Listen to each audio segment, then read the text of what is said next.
చేపల కూర అంటే ఇష్టముండని వారు ఉండరు. ఎన్ని రకాల చేపలు ఉంటాయో ఆ చేపలతో వండుకునే కూరల్లోనూ ఇంచుమించు అన్ని రకాల వంటకాలు ఉంటాయి. చేపల పులుసు, చేపల ఫ్రై, చేపల కూర, చేపల కట్లెట్స్, చేపలతోనే బజ్జీలు, చేపల పకోడీ, చేప సమోసా, చేప బిర్యానీ, చేపలతో వివిధ రకాల పచ్చళ్ళు, ఇలా ఎన్నో రకాల వంటకాలను తయారు చేయవచ్చు అంటున్నారు చేపలు అంటే ఇష్టం ఉన్నవారు.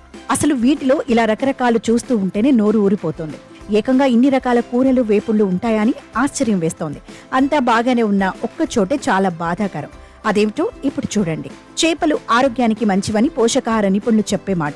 అయితే గర్భిణులు మాత్రం తక్కువగా తినాలని ఇప్పుడు సైంటిస్టులు, నిపుణులు చెబుతున్నారు. తినడం వల్ల ప్రతి ఒక్కరి ఆరోగ్యంపై ఎలాంటి ప్రభావం పడుతుంది, ఏ మేరకు అవి ఈపీఏ, డిహెచ్ఏలుగా పరివర్తన చెందుతాయన్నది మనిషికి తేడా ఉంటుంది. సముద్ర జలాల్లో చేరుతున్న వ్యర్థ కాలుష్యాలు, లోహాల ప్రభావం చేపలపై గణనీయంగా పడుతోందని గత కొన్ని దశాబ్దాలుగా ఆందోళన వ్యక్తమవుతూ ఉంది.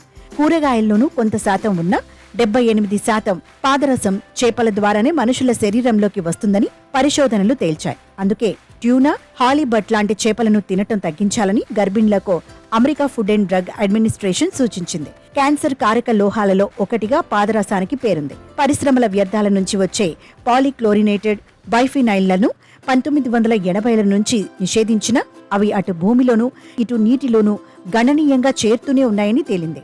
మనిషి మెదడు నుంచి వ్యాధి నిరోధక వ్యవస్థ వరకు శరీరంలోని వివిధ భాగాల మీద అవి ప్రభావం చూపిస్తాయని నిపుణులు తేల్చారు. పాలు, మంచినీరు లాంటి వాటిలో ఈ పీసీబీల ఆనవాళ్లు ఉన్న చేపల్లో ఇవి మరీ ఎక్కువగా ఉన్నాయని గుర్తించారు.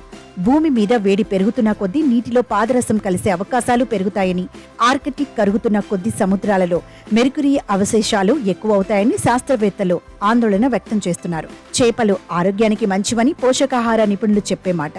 అయితే గర్భిణులు మాత్రం తక్కువగా తినాలని ఇప్పుడు సైంటిస్టులు, నిపుణులు చెబుతున్నారు. వాటి ప్రభావం నుంచి బయటపడాలంటే అవి ఎక్కువగా ఉండే ఆహార పదార్థాలను తీసుకోకుండా ఉండడమే మార్గమని ఇంగ్లండ్లోని రోదా మాస్టర్ రీసెర్చ్కు డైరెక్టర్గా వ్యవహరిస్తున్న జోనాథన్ నేపియర్ అన్నారు.